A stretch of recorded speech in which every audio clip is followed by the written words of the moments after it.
पर आपने गंभीर आरोप किया है। क्या आरोप है आपके और क्या कहना चाहिए? मेरा आरोप एक ही है कि आज तक महाराष्ट्र में संदीपान बुमरे ने क्या 13, 14, 25 वाइन शॉप खरीदी करे वो मेरे को मालूम नहीं है, लेकिन सब लोग यही बात करते हैं कि वाइन शॉप खरीदी किया है। लेकिन मैं आज पुरावे निशी यहाँ पे सिद्ध कर रहा हूँ कि उसके फैमिली में, उनके परिवार में, उनके पत्नी के नाम पे 2 वाइन शॉप है, उनके सुनबई के ऊपर नाम पे 3 वाइन शॉप है, और मिनिस्टर होके भी जो code of conduct India Bharat सरकार का है, गृह मंत्रालय का है, उसका उन्होंने उल्लंघन किया है। उस उल्लंघन के हिसाब से उनका आज जो एमपी है वो उनका एमपी पद खारिज करना चाहिए। उन्होंने मिनिस्टर के पद का गैर वापर करके महाराष्ट्र शासन की पॉलिसी तक बदलाई। परमिट रूम का टैक्स 5% से आज 10% कर दिया।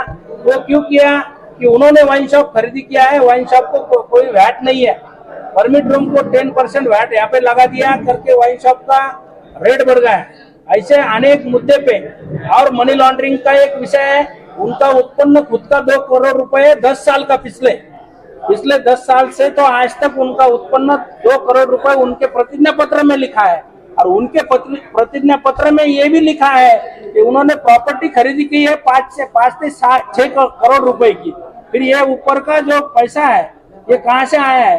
ये इस वास्ते हमने लोकायुक्त को, पीएम साहब को, मुख्यमंत्री साहब को, सबको इसका एक निवेदन दिया है, एक तकरार दिया है कि ये एमपी इनके ये पद का जो दुरुपयोग किया है, इनका एमपी पद यहाँ पे खारिज करना चाहिए और इनके ऊपर मनी लॉन्ड्रिंग का खटला दर्ज करना चाहिए।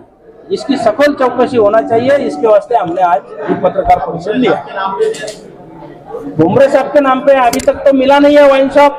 अपन महाराष्ट्र के सभी राज्य उत्पादन शुल्क के अधीक्षक एसपी को यहाँ पे माहिती अधिकार में पूछा है कि संदीपान बुमरे परिवार में ये महाराष्ट्र में कितने वाइन शॉप यहाँ पे दिए गए हैं, उसकी मालूमात आपने को एक 8-10 दिन में मिल जाएगी। अभी जो 5 वाइन शॉप के अपने पास मालूमात है वो बारे में अपन बात कर रहे हैं। उसके लाइसेंस नंबर है, ये वाइन शॉप उनके पत्नी के नाम पे 2 लाइसेंस है, एक जालना में है और एक जलगांव में, और एक उनके बहू के नाम पे जो लाइसेंस है वो लाइसेंस एक वाड़ूज में, एक पूना में और एक जलगांव में।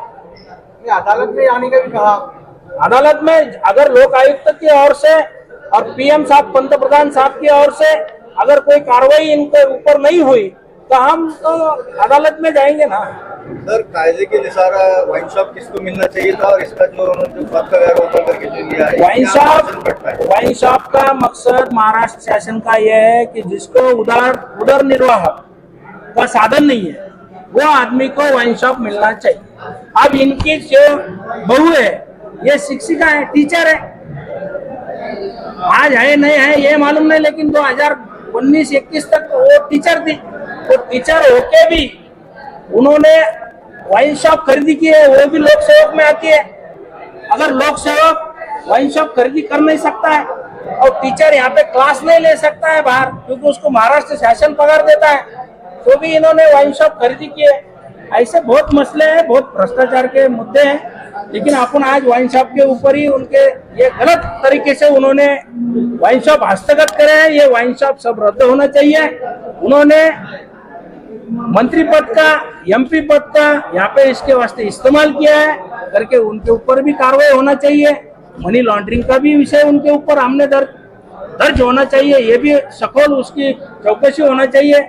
ऐसे सब सवाल यहाँ पे हमने उनके ऊपर उठाए।